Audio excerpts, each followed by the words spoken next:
नमस्कार, चौपाल चर्चा कार्यक्रम में आपका स्वागत है। मैं हूं आपके साथ सौरभ शर्मा। किसान भाइयों, चौपाल चर्चा की जो टीम है इस वक्त पहुंच चुकी है हरियाणा के जिला पलवल में, जिसका ब्लॉक पड़ता है होडल, गांव है औरंगाबाद। यहां पर हम जानेंगे किस तरीके से हमारे किसान भाई हैं जो मेडिसिन प्लांट की जो खेती है वो जिला पलवल में कर रहे हैं और उससे एक अच्छी आमदनी की प्राप्ति कर रहे हैं। अब हम आपको लेकर चलेंगे राकेश चौहान जी जो है, जो प्रगतिशील किसान है। उसके बाद हम चौपाल में चलेंगे राकेश चौहान जी के जो भाई हैं देवेंद्र चौहान जी के पास। आइए चलिए हमारे साथ राकेश चौहान जी के फार्म पर।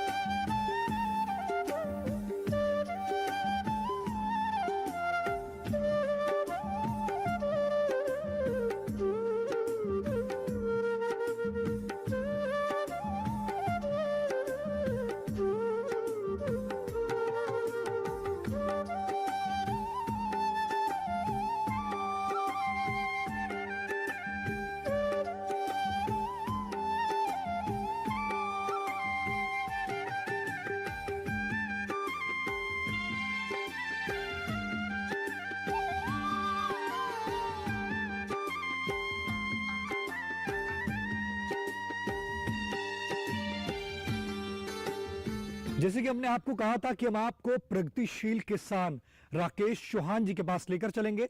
हमारे साथ मौजूद है राकेश चौहान जी। राकेश चौहान जी, चौपाल चर्चा कार्यक्रम में आपका बहुत बहुत स्वागत है। नमस्कार सर। राकेश जी, ये बताइए, जो हम बात कर रहे हैं प्राकृतिक खेती की, ये प्राकृतिक खेती की शुरुआत आपने कैसे और कब करी? लगभग आज से 7-8 साल पहले हमारी माताजी को हार्ट की कुछ प्रॉब्लम्स हुई थी। बहुत दिखाने के बाद भी उनकी सर्जरी करानी पड़ी और डॉक्टर ने एक मूल कारण बताया, जो इन्होंने पेन किलर्स खाई हैं या जो हैवी मेटल्स हम भोजन के साथ इतने केमिकल्स कंज्यूम कर रहे हैं, उसके कारण इन्हें ये तकलीफ हुई। तो हमने अपने बेस को सही करने के लिए अपनी खेती को सुधारने का निर्णय लिया और अपनी ट्रेनिंग के लिए MP आकाश चौरसिया जी के पास गए। वहाँ से ट्रेनिंग लेने के बाद हमने अपनी प्राकृतिक खेती को शुरू किया। अगर हम बात करते हैं प्राकृतिक खेती की, तो आपने प्राकृतिक खेती में जो औषधीय पौधे लगाए हैं वो कितने प्रकार के हैं? लगभग हमारे यहाँ 120 प्रकार के औषधीय पौधे हैं, आपको दिखाते हैं वो सारे कुछ। और इनमें विशेषकर से निर्गुंडी, कचनार, मधुमालती, आपका पाषाण भेदी है, वज्रदंती, शंखपुष्पी, ब्रह्मी, मंडूपर्णी, वच, बावची, ऐसे कुछ पौधे, जैसे फूलों के कुछ गुलदाबदी, रोज, ऐसे प्लांट हमने यहाँ लगाए हुए हैं। उसको लगाने का उद्देश्य क्या है? ये सारी प्रकृति की हमें देन है और इन सभी पौधों के अपने विशेषकर औषधीय गुण हैं। हम इनके पत्तों से मूल, फल, इन सब चीज़ों को प्रोसेस करके कुछ प्राकृतिक उत्पाद तैयार करते हैं, जिन्हें लोग फ्यूचर में आने वाली बीमारियों से अपने आप को बचा सकते हैं या आई हुई बीमारियों को दूर कर सकते हैं। जैसे कि मैं देख रहा हूँ, अगर इस बात करते हैं, ये कौन सा पौधा है? ये विनका है। ये निर्गुंडी का पौधा आपको सामने दिख रहा है। इसमें इतने औषधीय विशेष गुण होते हैं, इसके पत्तों को अगर पानी में उबाल के भी पशु के ऊपर भी पोछा लगाते हैं तो उसके चिच्चड़ चले जाते हैं। बात करें अगर इंसान की, तो उसके लिए स्किन प्रॉब्लम्स को कितनी देर लगती है इसे दूर करने में। इसके साथ में नीचे आपको विनका सदाबहार का फूल दिख रहा है। उसके फूल से, पत्ते से, जड़ से, सभी से औषधियों का निर्माण होता है। और इन्हें पहले भी हमारे बुजुर्ग घर में माताएं जो हमें देती थी, जैसे पीला बासे के पत्ते तवे पे फूंक के शहद के साथ चटाई तो खांसी चली जाती है। अड़ूसा है, अगर उसे पानी में उबाल के आप नहाते हो तो अर्थराइटिस या जॉइंट्स पेन की प्रॉब्लम्स आपको खत्म हो जाती हैं। ऑल स्पाइस का यहाँ प्लांट है। बावची यहाँ है, जो ल्यूकोडर्मा की बीमारी का एक पूर्णतः इलाज है। अगर हम बात करते हैं, जैसे जिला पलवल में हैं, तो यहाँ पर कौन कौन से प्राकृतिक जो आप ये औषधीय पौधे हैं जो हम यहाँ पर उगा सकते हैं? सर, अगर कहें उगाने की बात, तो अगर प्राकृतिक खेती हम करते हैं, प्रकृति के साथ जुड़ के चलते हैं, तो मोस्टली किसी भी पौधे को हम यहाँ ग्रो कर सकते हैं। अगर हम लेवेंडर की बात करते हैं, वो भी हो सकता है यहाँ? बिल्कुल सर, लेवेंडर यहाँ होगा नहीं, हो रहा है।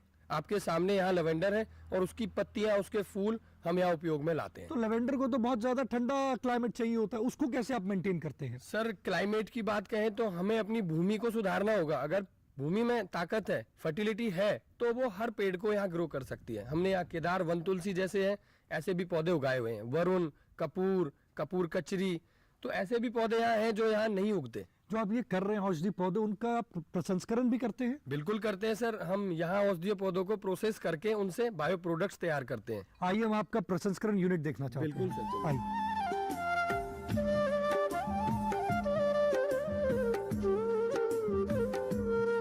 प्रोसेसिंग यूनिट में इस वक्त हम मौजूद हैं। राकेश जी, ये बताइए, जो आप प्रोसेसिंग, जो आपका ये प्लांट है, इसको किस तरीके से आप प्रसंस्करण करते हैं? देखिए, जो हमने ज्ञान प्राप्त किया है उसके हिसाब से हम किसी के पत्ते, किसी के मूल, किसी के फल, किसी के फूल, इन सब चीज़ों को काम में लेते हैं। और हम बचपन से ही देखते आ रहे हैं, कभी भी हमें फोड़े फुंसी होते थे तो नीम की छीड़ी जरा सी दादी ने घिस के लगा दी तो वो ठीक हो गई। आज भी वो चीज़ें ठीक हो सकती है, लेकिन हमारे पेशेंस में कमी आ गई, हमारे पास धैर्य की कमी हो गई, हमें सब कुछ जल्दी चाहिए, बहुत जल्दी में चाहिए। इसीलिए हमने एलोपैथी का सहारा लेना शुरू किया। जैसे जैसे हमें इनके साइड इफेक्ट्स का पता चलता है तो लोगों आयुर्वेदिक की तरफ या नेचुरोपैथी की तरफ ज्यादा मूव हो रहे हैं और लोगों को लग रहा है हमारे लिए वो ज्यादा फायदेमंद है। तो इन्हीं सब बातों को सोचकर हमने इन्हें प्रोसेस करना शुरू किया और एक ऐसा इनोवेशन किया जो शायद अभी किसी ने नहीं किया है। हम यहाँ हर्ब्स का घी बनाते हैं। जैसे आपको सामने लेवेंडर के पत्ते, शतावरी दिखी हुई है, हम यहाँ फ्रेश हर्ब्स के ऊपर काम करते हैं, मेन पर्पज।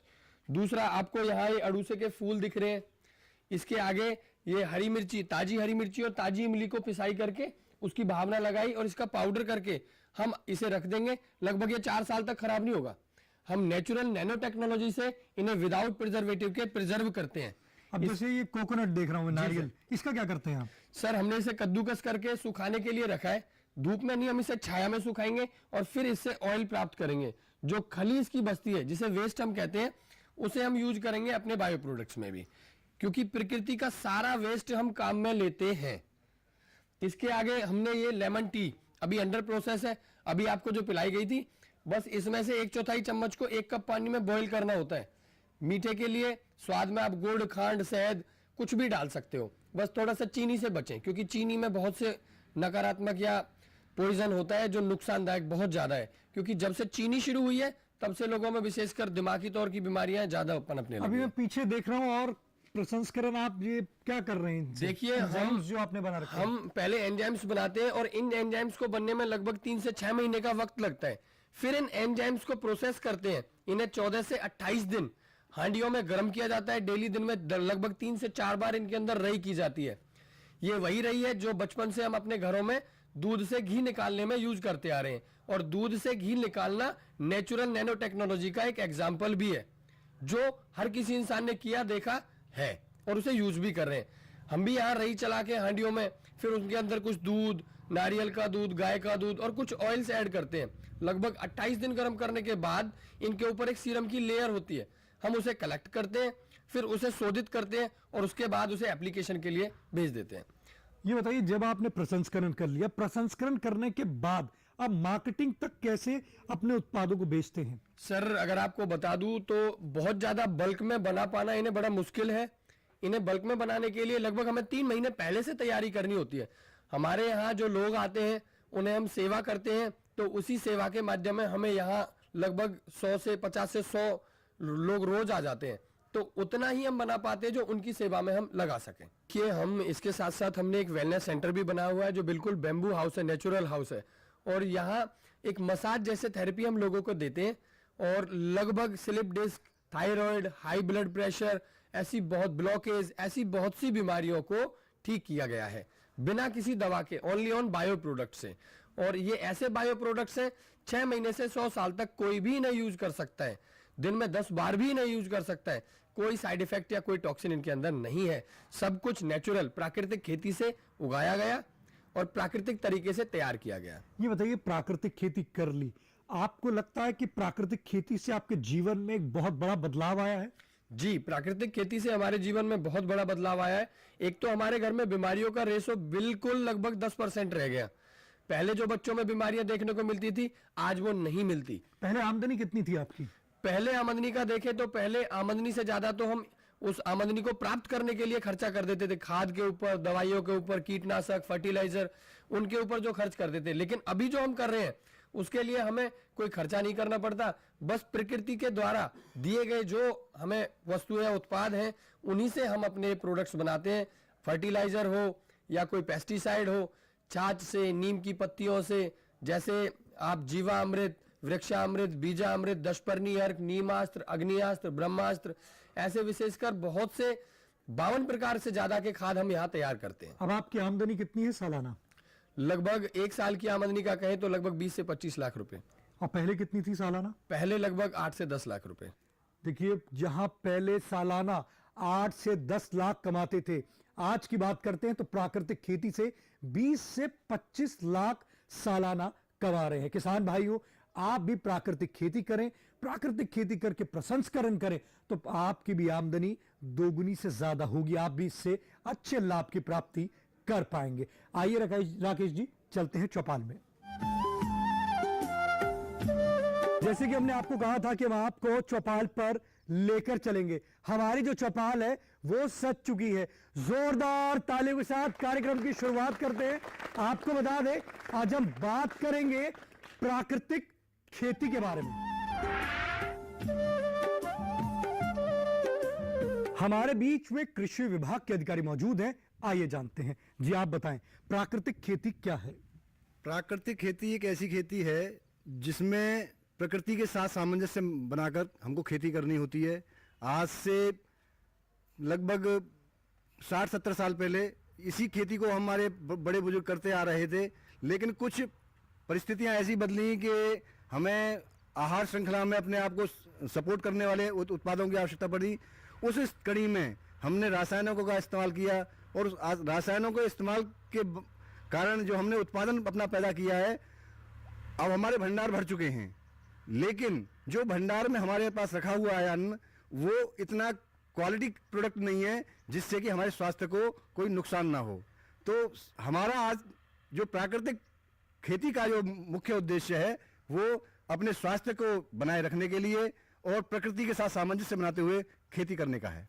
देखिए, कितनी अच्छी जानकारी दी, बताया आपको कि किस तरीके से कृषि विभाग जो है वो प्राकृतिक खेती के लिए किसान भाइयों को प्रेरित कर रहा है। हमारे बीच में किसान भाई मौजूद हैं, आइए जानते हैं। जी आप बताइए, प्राकृतिक खेती की चर्चा चल रही है, प्राकृतिक खेती करते हैं आप? जी नमस्कार। जी हाँ, मैं प्राकृतिक खेती करता हूँ। कैसे करते हैं आप प्राकृतिक खेती?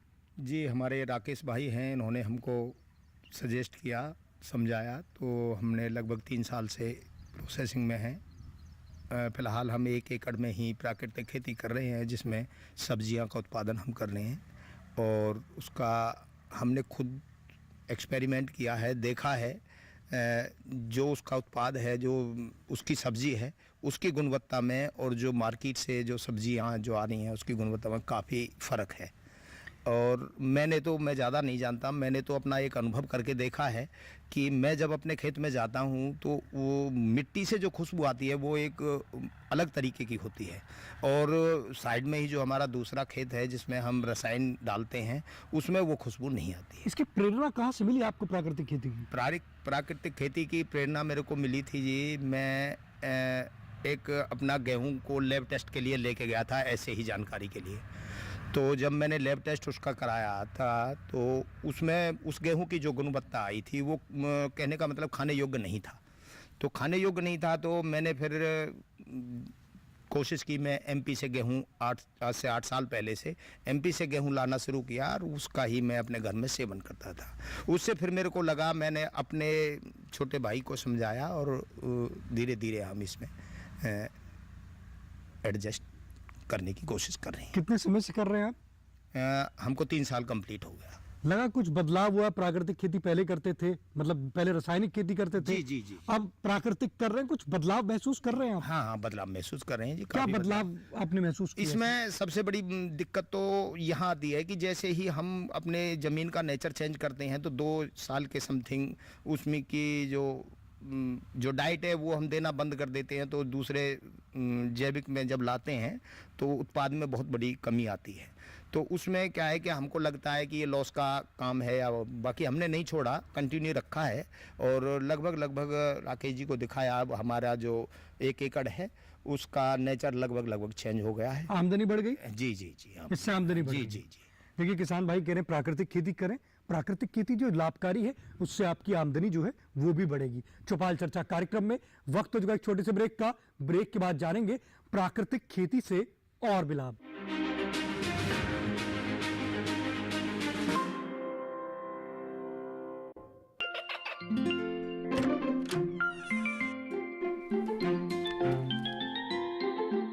ये क्या हो रहा है?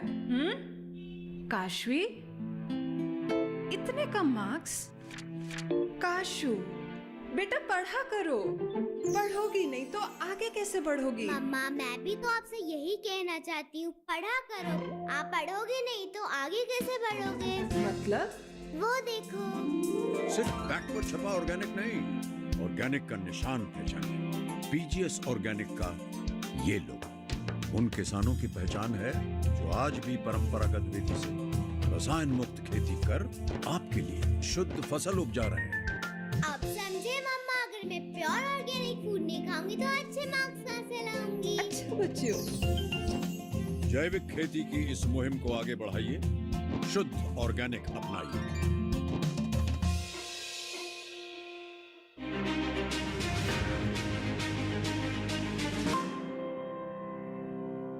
ब्रेक के बाद आपका स्वागत है कार्यक्रम चौपाल चर्चा में। आपको बता दें आज की जो हमारी चौपाल है हरियाणा के जिला पलवल से है। आज हम बात कर रहे हैं प्राकृतिक खेती के बारे में। हमारे बीच में किसान भाई मौजूद हैं, आइए जानते हैं। जी आप बताइए, प्राकृतिक खेती की आज हम चर्चा कर रहे हैं। प्राकृतिक खेती करते हैं आप? हाँ जी, मैं प्राकृतिक खेती करता हूँ और मैंने शुरुआत आधे एकड़ से की है। आधे एकड़ में भी ये सारी सब्जी भी, फलदार पौधे भी और ऐसे लगाए हुए हैं और मुझे काफ़ी लाभ मिला। मैं लगभग 8 साल से करता हूँ और मैं पशुपालन विभाग से ये हरियाणा नस्ल की गाय पाल रखी है। उनमें इनफर्टिलिटी की शिकायत होती है, उसमें भी ये आदमी के साथ साथ पशु की जो फर्टिलिटी है उस पर पोषक तत्व उसको सारे मिलते हैं कि चारे के द्वारा ही सारे, मेन तो पशु चारे पर ही निर्भर रहता है तो उससे सारे पोषक तत्व उसको मिल जाते हैं और ऐसी बांझपन की भी कोई शिकायत नहीं है उसमें। हमारे बीच में और भी किसान भाई मौजूद हैं, आइए जानते हैं। जी आप बताइए, प्राकृतिक खेती की चर्चा चल रही है, प्राकृतिक खेती करते हैं आप? हाँ जी, मैं प्राकृतिक खेती कर रहा हूँ पिछले 3 साल से। ये बताइए प्राकृतिक खेती में कौन कौन सी फसल लेते हैं आप? गेहूँ, धान और सब्जियाँ और फल फूलों की सब्जियाँ। अगर हम बात करते हैं जो आप रसायन कर रहे थे 3 साल पहले और अब जो आप कर रहे हैं, कुछ अंतर महसूस हो रहा है? शुरुआत में जो उपज हुई थी उसमें थोड़ा सा डिफरेंस आया था कि जो हम अब तक यूरिया डीएपी से करते आ रहे थे, बाकी अब धीरे धीरे उपज बढ़ रही है और अच्छे रेट भी मिल रहे हैं किसानों को। लाभकारी है ये? बिल्कुल लाभकारी है जी। देखिए हमारे किसान भाई कह रहे हैं प्राकृतिक खेती जो है वो किसानों के लिए लाभकारी है। हमारे बीच में और भी किसान भाई मौजूद हैं, आइए जानते हैं। जी आप बताइए, प्राकृतिक खेती की चर्चा चल रही है, प्राकृतिक खेती कर रहे हैं आप? हाँ जी, मैं प्राकृतिक खेती करता हूँ। ये बताइए प्राकृतिक खेती आप कब से कर रहे हैं? मैं लगभग 2 साल हो गए मुझे। प्राकृतिक खेती अब क्यों कर रहे हैं आप? इससे हमारे गांव में एक काफ़ी समय पहले कैंसर का पेशेंट आया था, तो उसमें डॉक्टरों ने बताया था उसका मेन कारण ये यूरिया डालना और नहर वगैरह का पानी उसके आया था, केमिकल का पानी वगैरह, रासायनिक। हाँ जी हाँ जी। तो उसके लिए हमने फिर प्राकृतिक खेती को अपनाया है और यहाँ से ट्रेनिंग ली है। दीपेश जी हैं, राकेश जी हैं इनके पास से, तो हम काफ़ी समय हो गया। सब्जियां भी उगा रहे हैं, गेहूं भी उगा रहे हैं। कुछ समय पहले शुरुआत में थोड़ा सी परेशानी आती है पर अब काफ़ी अच्छा है। आज की स्थिति की बात करते हैं तो लगता है प्राकृतिक खेती आपको लाभकारी लगती है? हाँ जी, स्वास्थ्य को सही रखने के लिए प्राकृतिक खेती बहुत ज़रूरी है। देखिए किसान भाई का एक संदेश है कि स्वास्थ्य को अगर स्वस्थ रखना है तो आपको प्राकृतिक खेती पर आना पड़ेगा। तो आप भी प्राकृतिक खेती करें और इससे ज्यादा से ज्यादा लाभ की प्राप्ति करें। जी आप बताइए, प्राकृतिक खेती की आज हम बात करते हैं, प्राकृतिक खेती कर रहे हैं आप? जी, खेती तो मैं नहीं कर रहा, लेकिन खेती के बारे में कुछ सलाह देना चाहूँगा। हमारे किसान भाई ज़्यादा आमदनी के चक्कर में जो कीटनाशक डालते हैं वो उनकी ज़मीन, उनकी फसल, उनकी खेती पर तो असर पड़ता ही है। पड़ोस में जो पड़ोसी खेत होते हैं उन पर असर आता है। जो चारा लेके जाते हैं घरों मजदूर लोग जो गाँव में पशु रखते हैं, उस चारे खिलाते हैं, उनका दूध आता है। उनके बच्चे देखे होंगे आपने, मोटे मोटे चश्मे होते हैं, वो पोषण कमी होती है, शुगर होता है, कीटनाशक की वजह से है। जब तक कीटनाशक को नहीं त्यागेंगे, अपनी हवस को नहीं बढ़ाएंगे ज़्यादा पैदावार की को, जब तक हमारा परिवार, हमारा समाज स्वस्थ नहीं रह सकता। तो मैं तो किसान भाई से यही आग्रह करूँगा कि कीटनाशक का प्रयोग ना करें, कम से कम कई चीज़ें होती है, दीमक वाली दवाई डालनी पड़ती है, मजबूरी है। कोई फसल पैदा नहीं हो सकती जहाँ दीमक ज़्यादा है, तो कई दवाई तो हमारी मजबूरी होती है किसान भाई की। कुछ लोग पैदावार बढ़ाने के लिए करते हैं। तो मैं तो यही चाहूँगा किसान भाइयों से कि कीटनाशक का प्रयोग कम से कम करें, जो उचित हो उसे करें, केवल वरना अर्थ व्यर्थ की ना करें। चौपाल चर्चा कार्यक्रम में वक्त हो चुका एक और छोटे से ब्रेक का। ब्रेक के बाद जानेंगे प्राकृतिक खेती से और भी लाभ।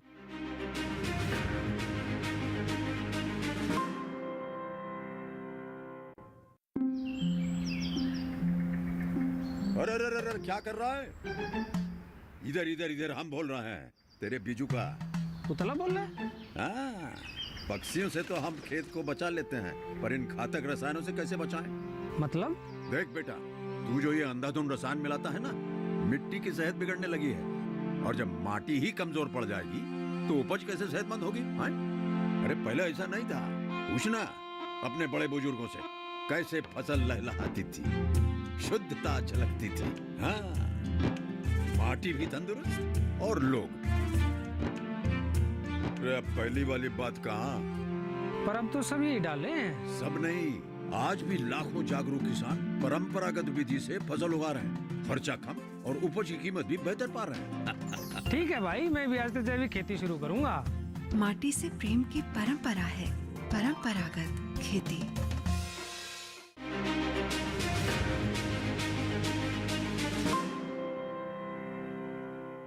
ब्रेक के बाद आपका स्वागत है कार्यक्रम चौपाल चर्चा में। आपको बता दें, आज की जो हमारी चौपाल है हरियाणा के जिला पलवल से है। हमारे बीच में कृषि अधिकारी मौजूद हैं, आइए जानते हैं। जी आप बताइए, आप किस तरीके से किसानों को जागरूक कर रहे हैं प्राकृतिक खेती के लिए? नमस्कार जी, हमारे पास कुछ स्कीम्स आती हैं जिसके तहत हम किसानों को जागरूक करते हैं। उन्हें बताते हैं कि जो आपकी लागत आ रही है ऑर्गेनिक कल्चर में या नेचुरल फार्मिंग में, तो उसकी सब्सिडी आती है हमारी स्कीम के तहत। जैसे उस स्कीम के तहत कुछ ड्रम मिलते हैं और आपको देसी गाय की ज़रूरत होती है तो गाय पे कुछ सब्सिडी मिलती है। ये हम बताते हैं, गांव-गांव जाके हम कैंप लगाते हैं। और हम खुद भी जागरूक होने के लिए हम ज़्यादातर जैसे इस चौपाल में आते हैं, जो जागरूक किसान हैं, उन्नत किसान हैं, जो ऑर्गेनिक फार्मिंग करते हैं, हम उनके पास भी जाते ताकि हम खुद सीख सकें कि वो क्या चीज़ कर रहे हैं, कैसे कर रहे हैं। तो हम जाके अपने कैंप में बताते हैं। जैसा कि किसान बताते हैं कि उनकी शुरुआत में तो लागत बहुत कम आती है, इससे वो पीछे हट जाते हैं। तो हम उन्हें बताते हैं शुरुआत में आप कुछ पे करो, कुछ कम भूमि पे करो, जिससे आपको फ़ायदा पता चलेगा। क्योंकि उनकी जो मार्केटिंग होती है बहुत कॉस्टली होती है, तो वो बैलेंस हो जाता है, जो उनका नुकसान होता है वो बैलेंस हो जाता है। तो हम कहते हैं आप कुछ किले पे करो, और उन्हें हम प्रोत्साहित करते हैं, अपनी स्कीम के द्वारा भी करते हैं, कैंप लगा के करते हैं, और जो हमारी स्कीम आती है हम उसी को प्रसारण करते हैं। देखिए, आपको बताया किस तरीके से कृषि विभाग जो है किसानों को जागरूक कर रहा है प्राकृतिक खेती के लिए। हमारे बीच में और भी किसान भाई मौजूद हैं, आइए जानते हैं किस तरीके से वो प्राकृतिक खेती कर एक अच्छी आमदनी प्राप्त कर रहे हैं। जी आप बताइए, आप किस तरीके से करते हैं प्राकृतिक खेती? नमस्कार, मेरा नाम गोपाल रावत है। मैं योग से जुड़ा हुआ आदमी हूँ। हम सुबह सुबह योगा कराते हैं लोगों को। हम देखते हैं कि योगा करने के बाद भी कई आदमी तब भी बीमार हो जाते हैं। तो हमने सोचा हम ये कमी कहाँ रह गई है, तो हमने फिर अपने ऑर्गेनिक की तरफ ध्यान दिया। ऑर्गेनिक में भी थोड़ी वो प्राकृतिक जो खेती है, बिल्कुल नेचुरल उत्पाद पैदा होते हैं। वो जो हमारी जो शरीर में जो ये हैवी मेटल बढ़ जाते हैं, उनकी जड़ ये केमिकल खेती है। तो प्राकृतिक खेती करेंगे तो हैवी मेटल हमारे शरीर में नहीं आएंगे और हम बीमार नहीं होंगे। और हम जो कई बार देखा होगा, एक्सरसाइज करने के बाद भी हम बीमार होते रहते हैं। सेलिब्रिटी आपने देखी होंगी, वे बहुत बार चेकअप भी कराते हैं, फिर भी बीमार हो जाते हैं। तो आप अगर योग भी करते हैं तो भी उसका पूरा फायदा आपको नहीं मिलता जब तक आप आहार में अपने शुद्धता नहीं लाएंगे। तो आहार में शुद्धता तभी आएगी जब हम प्राकृतिक खेती करेंगे और उसके साथ योग और एक्सरसाइज करेंगे, उसका पूरा लाभ हमें तभी मिलेगा। देखिए, हमारे किसान भाई कह रहे हैं कि आप प्राकृतिक खेती तो करें, पर उसके साथ साथ योग भी करें और आहार में भी आप परिवर्तन करें। जो आप रासायनिक आहार खा रहे हैं वो आप ना खाएं, आप प्राकृतिक आहार खाइए, वो आपके लिए लाभकारी है। जी आप बताइए, प्राकृतिक खेती की बात कर रहे हैं, प्राकृतिक खेती करते हैं? हाँ जी। ये कैसे करते हैं प्राकृतिक खेती? प्राकृतिक खेती बिना रसायन की जाती है। ये जो पीछे ड्रम बने हुए हैं, जीवामृत है, घनजीवामृत है, छाछामृत है, ये सब हमने अपने हैंडमेडेड हैं। तो हमें इनसे शुरू में 1-2 साल तो थोड़ी उपज में दिक्कत आई थी, लेकिन अभी कोई परेशानी नहीं है। पेस्टिसाइड से, केमिकल से आगे है प्राकृतिक खेती। लाभ मिलता है इससे? फुल देखिए हमारे किसान भाई कह रहे हैं कि प्राकृतिक खेती जो है लाभकारी है। आप भी रासायनिक खेती अगर करते हैं तो आप प्राकृतिक खेती कर एक अच्छे लाभ की प्राप्ति कर सकते हैं। जी आप बताइए, आज हम बात कर रहे हैं प्राकृतिक खेती की। प्राकृतिक खेती करते हैं आप? जी यस सर, मैं प्राकृतिक खेती करता हूँ। मैं और मेरा छोटा भाई, मेरा नाम दीपेश चौहान है, मेरा छोटा भाई राकेश चौहान, हम दोनों भाई पिछले 8-10 साल से प्राकृतिक खेती करते हैं। और जो प्राकृतिक खेती में हमारा जाने का जो सबसे बड़ा कारण था वो हमारे घर में आई हुई बीमारियाँ थी। जब उन बीमारियों के हम तह तक गए और हमें पता चला कि इन बीमारियों का मूल कारण क्या है, जब हम मूल कारण पे गए तो हमें पता लगा कि जो हमारी खेती के अंदर बहुत सारे रासायनिक घटक जो मिल चुके हैं, जो हमारे देश में आई हरित क्रांति के अंतर्गत वो कब रासायनिक घटक हमारे जीवन में आते चले गए हमें पता भी नहीं लगा। और उनको इसके साथ साथ जो हम दर्द की दवाएं खाते हैं, इन सब से हमारा जो स्वास्थ्य खराब होता है, उसको लेके हमें बहुत ज़्यादा ज़रूरत प्राकृतिक खेती की पड़ी। और हम दोनों भाई आंख बंद करके प्राकृतिक खेती में कूद चुके थे। लेकिन प्राकृतिक खेती में जब हमने शुरुआत की तो इसमें हमें थोड़ा सा नुकसान तो मैं नहीं कहूँगा, लेकिन उत्पादन जो था वो हमारा कुछ कम हुआ। लेकिन आज अगर मैं बात करूँ तो उत्पादन भी कम नहीं होगा। आज वो सारे हमने सॉल्यूशन, वो सारे समाधान हम निकाल चुके हैं। हम अपने अपने संस्थान पे यहाँ पे कई सारे खादों का निर्माण करते हैं, जिन खादों में हम एंजाइम्स बनाते हैं। एंजाइम्स बना के और तब हम मैन्योर तैयार करते हैं।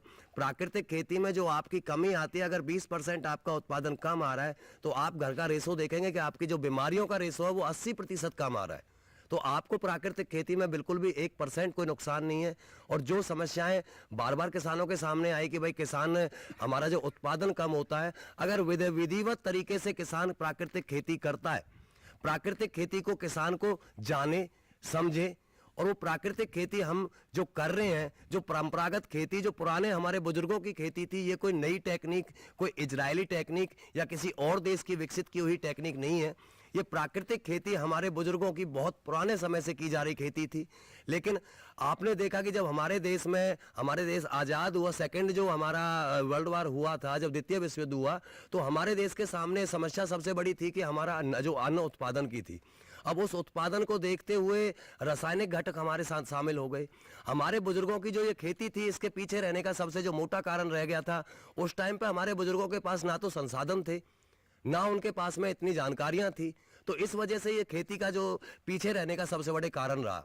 और इसके पीछे रहने से जो रासायनिक खेती हमारे बीच में आई, उसने हमें हजारों तरह की ढेर सारी बीमारियां सौगात के रूप में दी थी। अगर हमें अपने आप को, अपने समाज को और अपने आने वाली नस्ल को स्वस्थ बनाए रखना है, तो उसके लिए हमें अत्यंत जरूरी और सबसे अगर एकमात्र विकल्प बचता है तो वो आपकी प्राकृतिक खेती है। देखिए हमारे किसान भाई ने कहा कि अगर आपको स्वस्थ रहना है और अगर समाज को आगे लेकर जाना है तो आपको प्राकृतिक खेती पर आना होगा। प्राकृतिक खेती आपके लिए लाभकारी है। आप अपने पसंदीदार कार्यक्रम चौपाल चर्चा को अब आप डीडी किसान के YouTube चैनल पर भी देख सकते हैं। टीवी पे दिए गए QR कोड को स्कैन करें। आज के गांव औरंगाबाद की चौपाल चर्चा से बस इतना ही। फिर होगी आपसे मुलाकात एक नए गांव, एक नए विषय के साथ। तब तक हमारी पूरी टीम को दीजिए इजाजत। आप देखते रहिए दूरदर्शन किसान। नमस्कार।